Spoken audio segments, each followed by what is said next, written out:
1300 degree Fahrenheit, 700 degrees Celsius. This memory star is still alive. How is it possible? Let's see. Hi, this is Omen. நம்ம இன்னைக்கு பார்க்க போற topic 1300 degree ஃபாரன்ஹீட்ல கூட உருகாம இருக்கக்கூடிய memory star பத்தி தான் நாம இன்னைக்கு பார்க்க போறோம். இது எப்படி சாத்தியம் அப்படிங்கறத தான் நம்ம தெரிஞ்சுக்கணும். ஸோ ஃபர்ஸ்ட் வந்து நார்மலா ஒரு எலக்ட்ரானிக் எக்யூப்மெண்ட்ஸ் பொறுத்த வரைக்கும் 200 டிகிரி செல்சியஸ் ரேஞ்ச் வரைக்கும் தான் அது இயங்கும். அது ஸ்மார்ட் ஃபோனில் இருந்த சேட்டலைட்டில் இருக்கக்கூடிய எக்யூப்மெண்ட்ஸ் எதுவாக வேணால் இருக்கலாம். ஆனால் அதுவே கார் எலக்ட்ரானிக்ஸ் பொறுத்த வரைக்கும் -40 டிகிரி செல்சியஸில் இருந்து 125 டிகிரி செல்சியஸ் ரேஞ்ச் வரைக்கும் கார் எலக்ட்ரானிக்ஸ் எல்லாமே இயங்கக்கூடியதாக இருக்கும். அடுத்து இந்த எரிமலையோட லாவா, இந்த எரிமலையில் இருக்கக்கூடிய அந்த எரிமலை குழம்பு, குறிப்பாக அதில் மேக்மா வந்து 500 டிகிரி செல்சியஸ்லேருந்து 600 டிகிரி செல்சியஸ் ரேஞ்ச் வரைக்கும், அதாவது 500 to 600 டிகிரி செல்சியஸ் ரேஞ்சில் தான் அந்த ஹீட் வந்து எவாப்ரேட் ஆகுது. இப்போது அடுத்து அதில் இருக்கக்கூடிய இந்த லாவா, அந்த மோல்டன் லாவா அப்படிங்கிற அந்த லாவா வந்து 700 டிகிரி செல்சியஸில் இருந்து 1700 டிகிரி செல்சியஸ், ஒரு சில லாவா பொறுத்த வரைக்கும் என்ன அப்படின்னா 1300 டிகிரி செல்சியஸ் ரேஞ்சில் கூட இருக்கும். அதாவது ஸ்டார்டிங் இனிஷியல் ஸ்டேஜ் டெம்பரேச்சரே வந்து 1200 டிகிரி செல்சியஸில் வந்து ஆரம்பிக்கிறதா கூட இருக்கலாம். சில இது வந்து 1100 டிகிரி செல்சியஸ்லேருந்து சில எரிமலைகள் வந்து அதோடைய வெப்பத்தன்மை வந்து இந்த லாவாவோட வெப்பத்தன்மை அந்த அளவுக்கு கூட இருக்கக்கூடியதாக இருக்கும். ஆனால் இந்த மெமரி ஸ்டார் எப்படி எரிமலை லாவாவோட வெப்பத்தை கடந்து கூட உருகாமல் அதனால் ஸ்டேபிளாக இருக்க முடியும்? அதில் எப்படி ப்ராசஸ் வந்து கண்டினியூஸாக எந்த ஒரு ப்ராப்ளமும் இல்லாமல், எந்த ஒரு நிறுத்தமும் இல்லாமல் ஒரு நிலைப்புத்தன்மையுடன் அந்த மெமரி ஸ்டார் எப்படி இயங்க முடியும்? இந்த மெமரி ஸ்டாரை யார் உருவாக்குனாங்க அப்படின்னு பார்த்தீங்கன்னா, இதை வந்து ஜியான்ஜாவோ அப்படிங்கிறவர் வந்து இதை உருவாக்குனாங்க. ஸோ குறிப்பாக இவங்க வேறொரு ஆராய்ச்சியில் ஈடுபட்டிருக்கும் போது எதிர்ச்சியாக இந்த மெமரி ஸ்டார் வந்து இவங்களுக்கு கிடச்சிருக்கு. மெமரி ஸ்டார் அப்படின்னா மெமரி ப்ளஸ் ரெசிஸ்டர். குறிப்பாக இதில் வந்து என்ன இருக்கும்னா 2 மெட்டல் இருக்கும், அதில் ஒரு இன்சுலேட்டர் யூஸ் பண்ணுவாங்க. அதாவது மெட்டல் இன்சுலேட்டர் மெட்டல் MIM, இதுதான் மெமரி ஸ்டாரோட இது உருவாக்கக்கூடியது. இவங்க உருவாக்கின மெமரி ஸ்டாரில் இருக்கக்கூடிய மெட்டல்ஸ் பொறுத்த வரைக்கும் 2 எலக்ட்ரோட்ஸ் இருக்குது. அந்த மெட்டல் தான் எலக்ட்ரோட்ஸாக வந்து யூஸ் ஆகுது. ஸோ இவங்க வந்து யூஸ் பண்ணதில் டாப் எலக்ட்ரோட வந்து டங்ஸ்டன் யூஸ் பண்ணுறாங்க. நடுவில் வந்து யூஸ் பண்ணக்கூடிய இன்சுலேட்டர் வந்து ஹஃபைன் ஆக்சைடு. ஸோ பாட்டம் லேயர் வந்து என்ன அப்படின்னு பார்த்தோம்னா கிராஃபைன். இந்த கிராஃபைன் கூட 1 ஆட்டம் திக் சீட் ஆஃப் கார்பன் வந்து யூஸ் பண்ணுறாங்க. இந்த 1 ஆட்டம் திக் சீட் ஆஃப் கார்பன், இந்த கார்பன் தான் வந்து இந்த டெம்பரேச்சர், ஹை டெம்பரேச்சரை கூட ரெசிஸ்ட் பண்ணி இந்த டிவைஸை ஆக்டிவேட் பண்ண வைக்க முடியும். குறிப்பாக ஒரு மெட்டல் ஆட்டம்ஸ், அந்த டங்ஸ்டனில் இருக்கக்கூடிய மேலடுக்கில் இருக்கக்கூடிய அந்த மெட்டல் ஆட்டம்ஸ், அந்த உலோக அணுக்கள்லாம் என்ன பண்ணுவோம்னா நடுவில் இருக்கக்கூடிய அந்த இன்சுலேட்டர் ஊடுருவி கீழடுக்கில் இருக்கக்கூடிய இந்த கிராஃபைனை நோக்கி வரும். இந்த கிராஃபைனில் இருக்கக்கூடிய இந்த கிராஃபைன் பொறுத்த வரைக்கும் இது அந்த உலோக அணுக்கள், அதாவது டங்ஸ்டனோட உலோக அணுக்களோட ஒட்டாத தன்மை பெற்றதாக இருக்கும். அதாவது இந்த ரெண்டுமே மிங்கிள் ஆகாத அளவுக்கு இந்த கிராஃபின் வந்து அந்த தன்மை விளக்கும் தன்மை பெற்றிருக்கு. குறிப்பாக ஒரு மெமரி ஸ்டாரில் மேலடுக்கில் இருக்கக்கூடிய இந்த எலக்ட்ரோட்ஸ் இன்சுலேட்டரை கடந்து அதில் இருக்கக்கூடிய ஆட்டம்ஸ் வந்து கீழடுக்கில் வந்து மெர்ஜ் ஆகும். அப்படி மெர்ஜ் ஆயிடுச்சு அப்படின்னா என்ன ஆகும்னா ஷார்ட் சர்க்கியூட் ஆகிடும். ஷார்ட் சர்க்கியூட் ஆனதுக்கப்புறம் ஒரு குறிப்பிட்ட ஸ்டேஜுக்கு அப்புறம் ஸ்டக் ஆக ஆரம்பிச்சிடும். அதனால் அது அதிகபட்சமாக உயர்ந்த வெப்பநிலையில் வந்து இயங்கக்கூடிய தன்மை வந்து இருக்காது. ஆனால் இதில் கிராஃபைன் யூஸ் பண்ணுறதுனால என்ன ஆச்சு அப்படின்னா ஒரு விளக்கும் தன்மை கிடைச்சதுனால இது அதிகமான வெப்பநிலையில் கூட இயங்கக்கூடிய தன்மை பெற்றதாக இருக்குது.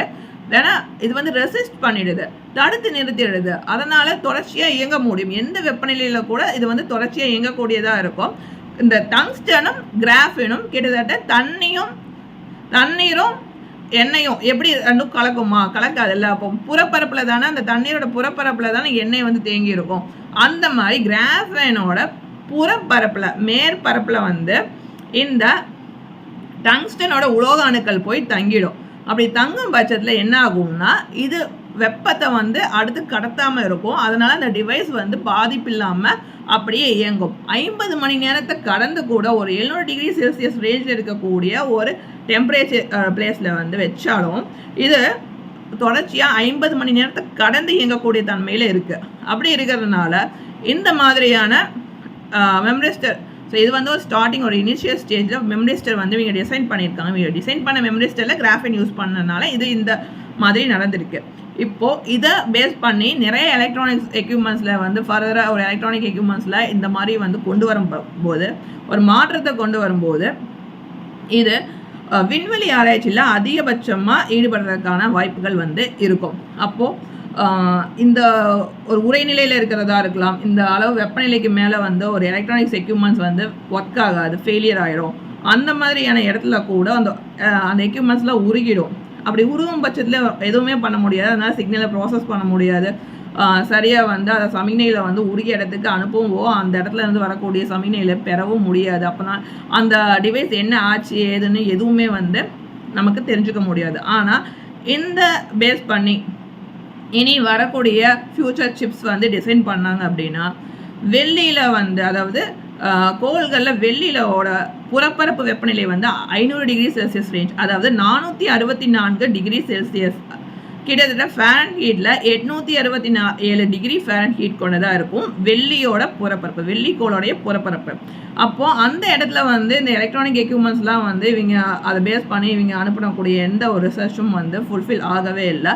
இப்போது இதை ஒரு ஸ்டார்டிங் ஒரு இனிஷியல் ஸ்டேஜாக எடுத்துக்கிட்டு இது தொடர்பாக வந்து இதை பேஸ் பண்ணி இருக்கக்கூடிய ஒரு எக்யூப்மெண்ட்ஸ் எல்லாம் டிசைன் பண்ணாங்க அப்படின்னா, ஸோ அங்கே என்ன இருக்குது அப்படின்னு அந்த கோள் பற்றியக்கூடிய ஆராய்ச்சியும் வந்து இவங்க மேற்கொள்ள முடியும். இதனால் விண்வெளி ஆராய்ச்சியாக இருக்கலாம், அதை தொடர்ந்து பூமிக்கு அடியில், அதை பூமிக்கு நடுவில் வந்து என்ன இருக்குது அப்படின்னு சொல்லிட்டு பூமியை வந்து துளையிடக்கூடிய ஆராய்ச்சிகள், பூமி துளையிடக்கூடிய ஆராய்ச்சிகள்லாம் வந்து நடந்துகிட்ருக்கு. அந்த மாதிரி இடத்துல கடுமையான வெப்பத்தின் காரணமாக ஆராய்ச்சிகள் வந்து தொடர்ந்து மேற்கொள்ள முடியாமல் அது பாதிலேயே நின்றுருக்கு. அப்படி நிறுத்தக்கூடிய ஆராய்ச்சியை கூட இவங்க தொடர்ந்து வந்து நடத்த முடியும் அப்படின்னு சொல்கிறாங்க. ஏன்னா அதற்கான டிவைசஸ் வந்து கண்டுபிடிக்கக்கூடிய ஒரு ஸ்டார்டிங் ஒரு இனிஷியல் சக்ஸஸ் ரேட்டு தான் வந்து இந்த மெம்ரிஸ்டர் கிடச்சிருக்கு அப்படின்னு சொல்கிறாங்க. இதை ஜியான் ஜாவோ அப்படிங்கிறவர் தான் ஃபஸ்ட்டு இந்த எலக்ட்ரோஸை வந்து பேஸ் பண்ணி இவர் தான் வந்து அந்த எலக்ட்ரோஸை 2 எலக்ட்ரோஸ்க்கு நடுவில் இந்த இன்சுலேட்டரை ஹஃபைன் ஆக்சைடு இன்சுலேட்டரை வந்து யூஸ் பண்ணதாக இருக்கட்டும், இதை தொடர்பாக வந்து அவர் தான் வந்து அந்த ஆராய்ச்சியை மேற்கொண்டு இந்த 700 டிகிரி செல்சியஸ்லையும் கூட இந்த மெம்ரிஸ்டர் வந்து வாழும் அப்படிங்கிற ஒரு ரிசர்ச் வந்து கொடுத்துருக்காரு. ப்ளஸ் இவங்களோட ரிசர்ச் டீமில் வந்து ஜோஸ்வா யாங் அப்படிங்கிறவர் தான் இதை பார்த்தினா ஒரு எக்ஸ்ப்ளனேஷன் கொடுத்துருக்காங்க. இது March 26, 2026 வந்து பப்ளிஷ் பண்ணியிருக்காங்க. என்ன நேமில் இது பப்ளிஷ் ஆகிருக்கு அப்படின்னு பார்த்தீங்கன்னா, high temperature memristor enabled in interfacial engineering. இந்த டைட்டிலில் வந்து பப்ளிஷ் ஆகிருக்கு.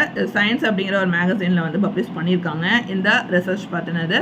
இதில் லாட் ஆஃப் ரிசர்ச்சர்ஸ் இருக்காங்க. இது ஒரு சில பேர் மட்டுமே இல்லை, இது வந்து ஒரு கான்க்ரீட் சென்டர் அப்படின்னு நேம் டிக்ளேர் பண்ணி அதில் தான் வந்து இந்த ஆராய்ச்சி எல்லாம் மேற்கொள்ளப்பட்டிருக்கு. இந்த மெம்ரிஸ்டர் கண்டுபிடிச்சது கூட அந்த கான்க்ரீட் சென்டரில் தான் கண்டுபிடிச்சிருக்காங்க. கான்க்ரீட் சென்டரில் ஜியான் ஜாவோ அப்படிங்கிறவர் கண்டுபிடிச்சிருக்காரு.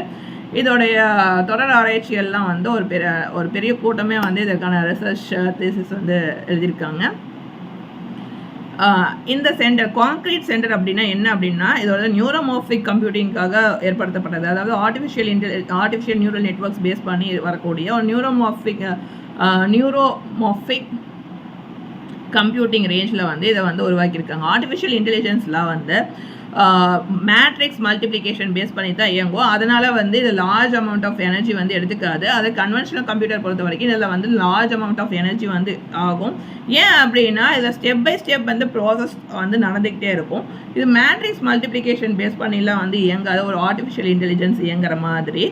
அதனால இதில் வந்து தொடர்ச்சியாக வந்து அந்த கம்ப்யூட்டர்ஸ் வந்து எங்கிட்டே இருக்கிறதுனால என்ன ஆகும்னா அதில் நிறைய எனர்ஜி வந்து வேஸ்ட் ஆகும். நார்மலாக ஒரு ஆர்டிஃபிஷியல் இன்டெலிஜென்ஸ் பொறுத்த வரைக்கும் அதில் வந்து மேக்னிடியூட் வந்து ஃபாஸ்டராக இருக்கும், எனர்ஜி வந்து கம்மியாக இருக்கும். ஏன்னா மேட்ரிக்ஸ் மல்டிப்ளிகேஷன், ஸோ இதை பேஸ் பண்ணி தான் இயங்கணும் அப்படிங்கிறது. இருக்கும். அதில் என்ன அப்படின்னா இது பேஸ் பண்ணி இயங்குது அப்படின்னு பார்த்தீங்கன்னா இதோட டாஸ்க்லாம் வந்து என்ன மாதிரி இருக்கும்னா இமேஜ் ரெக்கக்னேஷனாக இருக்கும். அடுத்து வந்து லாங்குவேஜ் ப்ராசஸ் பண்ணுறது, இதெல்லாம் ஆர்டிஃபிஷியல் இன்டெலிஜென்ஸ் ப்ராசஸ் பண்ணுது. ஆனால் ஒரு கன்வென்ஷனல் கம்ப்யூட்டர் பொறுத்த வரைக்கும் அதில் நம்பர் ஆஃப் ப்ராசஸ் வந்து நடக்கக்கூடியதாக இருக்கும். அதனால் அது ஏகப்பட்ட எனர்ஜியை வந்து கன்சியூம் பண்ணக்கூடியதாக இருக்கும். அப்போ லார்ஜ் ஸ்கேல எலக்ட்ரானிக்ஸ் எக்யூப்மெண்ட்ஸை வந்து டிசைன் பண்ணுறதுக்கு இந்த டெக்னிக்ஸ் வந்து யூஸ் பண்ணுறாங்க. இந்த கான்க்ரீட் அப்படிங்கிறது என்ன அப்படின்னு பார்த்தீங்கன்னா centre of neuromorphic computing under extreme environment. So சொல்லப்படாத ஒரு குறிப்பிட்ட அளவு மட்டும் இல்லாமல் அளவுக்கு கடந்த ஒரு வெப்ப சூழல் கொண்டதாக இருக்கலாம், கடும் குளிர் நிலவக்கூடிய இடமா இருக்கலாம். அந்த மாதிரியான இடத்துல ஒரு நியூரோமோர்பிக் கம்ப்யூட்டிங் பேஸ் பண்ணி எப்படி வந்து ஒரு டிவைஸை வந்து டிசைன் பண்ணுறது அப்படிங்கிற ஆராய்ச்சியில் தான் இவங்க ஈடுபட்டிருக்காங்க. இதில் ஈடுபட்டிருக்கக்கூடியவர்கள்லாம் யார் அப்படின்னு பார்த்தீங்க அப்படின்னா multi university of centre of excellence. இது வந்து யூனிவர்சிட்டி ஆஃப் சதர்ன் கலிஃபோர்னியாவில் பேஸ் பண்ணி தான் இந்த மல்டி யூனிவர்சிட்டி இயங்குது. ப்ளஸ் அதுக்கப்புறம் பார்த்தீங்க அப்படின்னு பார்த்தோம்னா இதில் air force office of scientific research, air force research laboratory, இதில் கீ எக்ஸ்பெரிமெண்டல் எல்லாம் வந்து யார் பண்ணியிருக்காங்க அப்படின்னு பார்த்தோம்னா டாக்டர் சப்யசாச்சி அப்படிங்கிறவர், அப்புறம் அவருடைய டீம் டாக்டர் சப்யசாச்சி கங்குலி அண்ட் அவருடைய டீம்லாம் யார் அப்படின்னு பார்த்தீங்கன்னா இவங்க எங்கேருந்து வந்திருக்காங்க அப்படின்னா ஓஹியோவில் இருக்கக்கூடிய டேட்டன்ங்கிற இடத்துல இருக்கக்கூடிய AFRL லெபார்டரியை சேர்ந்தவங்க. AFRL மெட்டீரியல் லெபார்டரியில் தான் இந்த டாக்டர் சப்யாச்சி இருக்கார். அவருடைய டீம் வந்து இதுக்காக கீ எக்ஸ்பெரிமெண்டல் ஸ்டேஜஸ்லாம் வந்து செஞ்சு கொடுத்துருக்காங்க. ப்ளஸ் தியரிட்டிக்கல் அனாலிசிஸ்க்காக இந்த USC ரிசர்ச்சர்ஸ் வந்து கொமோமோட்டோ யூனிவர்சிட்டி இன் ஜப்பான் அவங்களோட கொலாபரேட் மூலமாக தான் வந்து இந்த ஃபர்தராக இந்த ப்ராசஸ்லாம் வந்து நடந்துருக்கு.